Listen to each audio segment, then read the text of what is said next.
Hi ma'am, ngasi so another video on puduna laksare. Ado ngasi ki video asidi aigi balcony dagi pochai mana masing hangam hekjarake aduga thongbagi recipe su hapjarake ma'am video asi yengminnasi hangam su hekla age do video asi nuaigani khalle ma'am loiba faw yengbiyo adadi hangam hi urase Oke, sita lai jare hanggam sita nate makha tasu hauri buka makha tasu thari makha tasu lai re sije hectare age ma'am matun ka kare am haur ni ma'am nganu ka thong adi am haur ni matun ka kare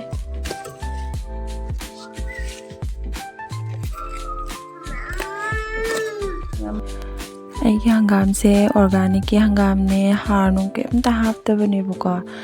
ꯑꯗꯣ ꯌꯥꯝ ꯐꯖꯗ꯭ꯔꯥ ꯃꯌꯥꯝ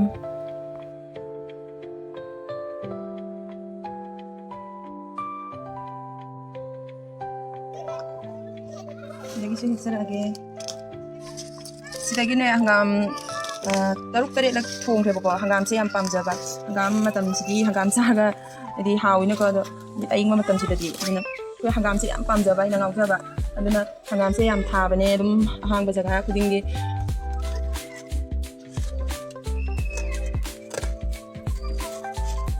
ꯊꯣꯡꯕꯁꯨ ꯌꯥꯝꯅ ꯊꯣꯡꯉꯦꯕ ꯑꯩꯈꯣꯏꯗꯤ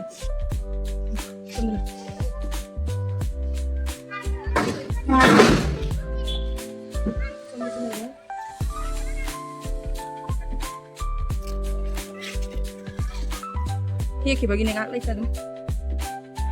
ꯁꯤꯅ ꯆꯅꯝ ꯑꯣꯏꯗꯣꯏꯅꯦꯕ ꯆꯅꯝꯁꯦ ꯈꯔꯗꯤ ꯄꯤꯛꯑꯦ ꯀꯨꯏꯗ꯭ꯔꯤ ꯊꯥꯕ ꯃꯤ ꯆꯪꯂꯛꯄꯗ ꯌꯨꯝꯗꯒꯤ ꯄꯤꯕꯤꯔꯛꯄꯅꯦꯕꯀꯣ ꯑꯗꯣ ꯃꯅꯥꯁꯦ ꯍꯥꯞꯄꯒ ꯑꯩ ꯊꯣꯏꯗꯤꯡꯁꯨ ꯁꯨꯖꯔꯛꯑꯒꯦ ꯑꯗꯣ ꯚꯤꯗꯤꯑꯣꯁꯦ ꯃꯌꯥꯝꯅ ꯂꯥꯏꯛ ꯁꯤꯌꯥꯔ ꯁꯕꯁꯀ꯭ꯔꯥꯏꯕ ꯇꯧꯕ ꯀꯥꯎꯕꯤꯒꯅꯣ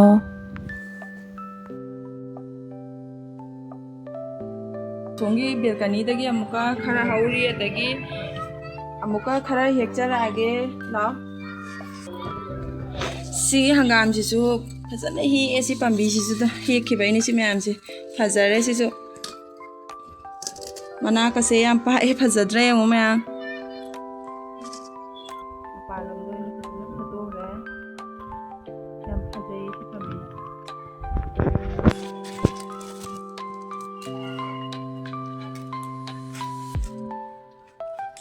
ꯎ ꯃꯣꯔꯣꯛꯁꯤꯁꯨ ꯐꯖꯅ ꯉꯥꯡꯕ ꯑꯣꯏꯔꯦ ꯆꯥꯕꯗꯤ ꯎ ꯃꯣꯔꯣꯛꯁꯦ ꯌꯥꯝ ꯐꯖꯅ ꯆꯥꯏꯕ ꯑꯩꯒꯤ ꯑꯁꯤꯗ ꯑꯩꯈꯣꯏ ꯂꯩꯔꯤꯁꯤꯡꯁꯦ ꯂꯣꯏꯅ ꯆꯥꯏꯕꯀꯣ ꯐꯖꯅ ꯑꯗꯨꯅ ꯅꯣꯡꯃꯒꯤ ꯑꯗꯨꯝ ꯑꯍꯨꯝ ꯃꯔꯤꯗꯤ ꯑꯗꯨꯝ ꯃꯦꯠꯂꯦꯕꯀꯣ ꯌꯥꯝ ꯐꯖꯕꯅꯦ ꯌꯥꯝ ꯆꯥꯎꯔꯦ ꯎ ꯃꯣꯔꯣꯛꯁꯤꯁꯨ ꯍꯦꯛꯆꯔꯛꯑꯒꯦ ꯑꯗꯨꯒ ꯎ ꯃꯣꯔꯣꯛꯁꯤꯁꯨ ꯑꯃꯦꯠꯄ ꯑꯃ ꯌꯥꯎꯍꯟꯖꯔꯛꯑꯒꯦ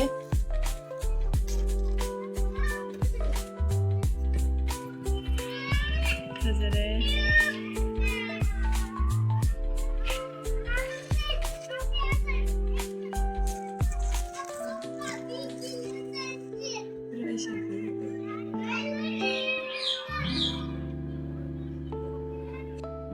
हंगाम से खोने हम हेगले मोरक से हेगले दुगा चनम से हेगले दो मैम हंगाम से मनथोक जरागे दुगा मथंग मथंग वीडियो से यंगहनजरके गामने मंजरागे अतल मखै सोगा मना से खत्तिरोइबको मकुमोइना लेंगे समथोके मरक अमो पे आवसो सिने से गमबिदना कोइना पीदा तुरेना सामदन नतरिना ठीक है गामसे कोलांग दा हदि हानदि अरुम कोलांग लेना अदो कसी सामसी नुहाइबनेबा हजिकि पुखरीदा तुरेना पुनतमिना हदी रोगोंदा दगी बाटिन lion सामदरेना अइदी lion सामदरगे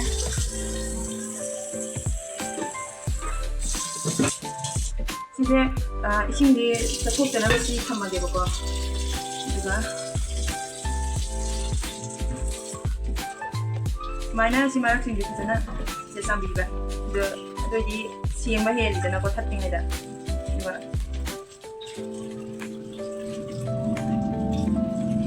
이싱 하나 한감지 싸먹어 탐미야이 팥ting의 마락시다 이싱 하나 산지가 이싱지 사 하나 산 것이나 이 이싱지 샤워가 한감 하빠시나 팥탑에 현도이네바 합산바가 말해도 이싱지 하나 살라게 그 마음이 합가다가 꼬지 하오라게 모록세 아코이는 싸바기 쌍다 이 chamthong khajik happy rese ko sadana ngai ngonga duga hanggam se thuna patna ba happy rese duga se happy re hui hanggam thong de ne sing se yam hapa de gi janam yam hapa se yam manam jinu si dana yam hawe ba yam haw ne ba sing se sura ko ina hapsa lage de sura ga hapa na hena manam do yam kan dana janam jisu puna surage ko pulam nai ya na mata hapte pot oi na puna surage duga tan lage tan lage ko makhung chele thamaga ngatang anu sorokpada hangam amu hapsan jarage saure sangam che yam yam dre si hapsan jarage ko mahi se ising se sauraga hapsina chai ram sa ji pathang je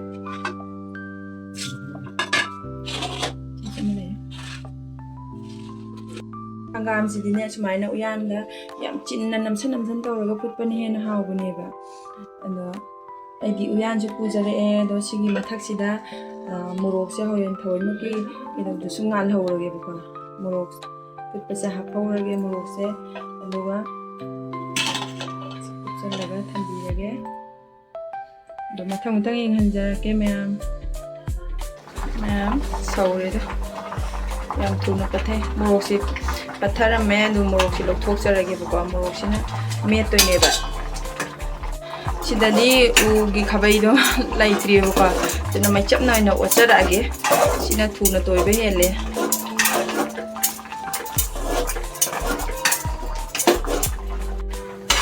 da hanggam je somda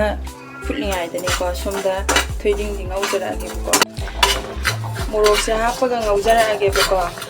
ko low flame da thamdoineba ima dikka khadi khadana sabe adabneba aduna yam tapna sahanga doineba kahanba ade ado feeding hairaga khoi ma khoina hana khoi angang oiringai da suraga ne sanruk mana thakdana maroi akupa malaidana ko marong longba alugi mana ka do thaga chanam mana sanruk mana phatigom thaga sabado yam haw khibaneba khoina anum ma hona sumbanna le mi dana ko thugi achouba ado doina surame bahanadi khoina anga hoinga da khoina yengdoine aduga suktu da ka haidi taihoubodo su khibagi aduka do khoina ne kot na cha doine hawbodo khoi ma khoina tawbodo di yam haw khi matam duda ado ai sunga si haw no ko tawjara age mayam video se mayam loiba pawing minasi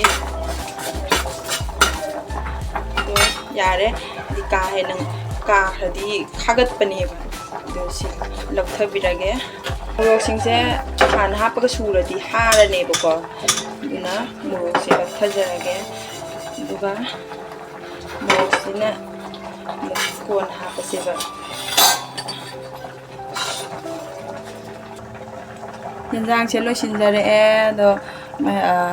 hadigom hapsan jarage sujarage Thoiding ne sise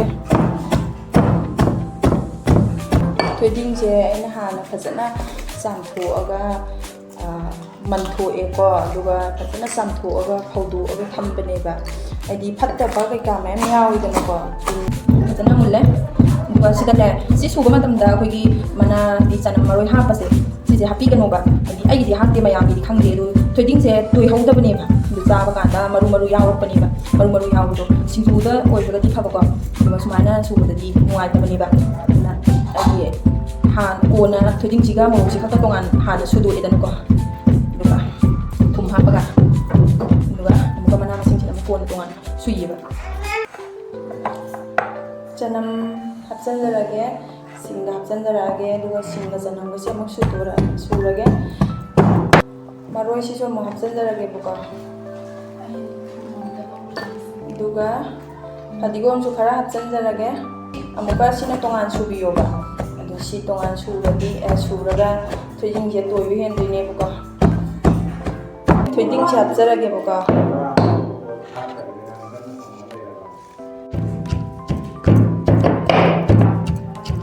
ꯊꯣꯏꯗꯤꯡ ꯁꯨꯕ ꯂꯣꯏꯔꯦ ꯑꯗꯣ ꯆꯝꯊ꯭ꯔꯨꯛꯇꯤ ꯍꯥꯞꯇ꯭ꯔꯦꯕꯀꯣ ꯆꯝꯊ꯭ꯔꯨꯛ ꯍꯥꯞꯇꯕꯁꯦ ꯌꯥꯝꯅ ꯆꯝꯊ꯭ꯔꯨꯛꯁꯦ ꯌꯥꯝ ꯍꯥꯎꯕꯅꯦꯕ ꯊꯣꯏꯗꯤꯡ ꯁꯨꯕꯗꯗꯤ ꯍꯥꯞꯄꯁꯦ ꯃꯥꯏ ꯃꯁꯛꯁꯦ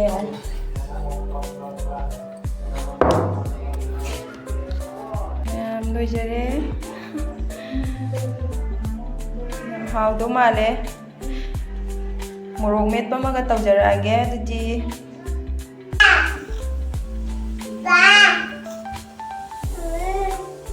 ꯃꯣꯔꯣꯛ ꯃꯦꯠꯄꯗꯅꯦ ꯆꯅꯝ ꯍꯥꯞꯄꯁꯦ ꯌꯥꯝꯅ ꯍꯥꯎꯕꯅꯦꯕ ꯑꯗꯒꯤ ꯌꯥꯝꯅꯁꯨ ꯍꯥꯏꯗꯤ ꯁꯥꯕꯒꯤ ꯃꯌꯥꯛ ꯀꯟꯕ ꯃꯌꯥꯝꯗꯅꯀꯣ ꯑꯗꯨꯁꯨ ꯂꯩꯇꯕꯅꯦꯕ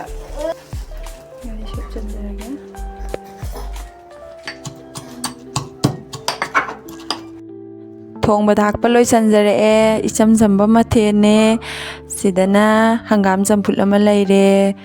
ꯁꯤꯗ ꯊꯣꯏꯗꯤꯡ ꯑꯁꯨꯕ ꯂꯩꯔꯦ ꯎ ꯃꯣꯔꯣꯛ ꯑꯃꯦꯠꯄ ꯑꯃ ꯂꯩꯔꯦ ꯉꯥ ꯑꯇꯥꯎꯕ ꯑꯃ ꯂꯩꯔꯦ ꯁꯤꯗꯅ ꯆꯥꯛ ꯂꯩꯖꯔꯦ ꯑꯗꯣ